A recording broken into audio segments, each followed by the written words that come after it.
जी दोस्तों, शौक करें जी भाइयों की भरपूर डिमांड पे प्योर चपड़े बच्चे नहीं कहेंगे दोस्तों, पट्ठियाँ पट्ठे बोलेंगे।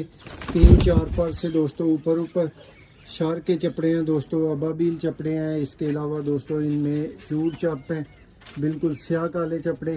अगर किसी भाई की डिमांड हो वाइट दुम की तो वो भी मौजूद है। ये चेक कर लें जी, हेल्दी सेहतमंद फिट और एक्टिव दोस्तों पट्ठियाँ पट्ठे। अच्छी प्राइस वाले भाई दोस्तों फ़ौरन से पहले रब्ता कर लें। खीर जैसे दोस्तों बच्चे हैं और खीर जैसे ही इन्होंने निकलना है, तो जिस भाई ने जल्दी रब्ता कर लेना है वो भाई ले सकते हैं। ये जी दोस्तों इनका एक आखिरी व्यू आपको दोबारा दिखाएंगे, ये चेक करें।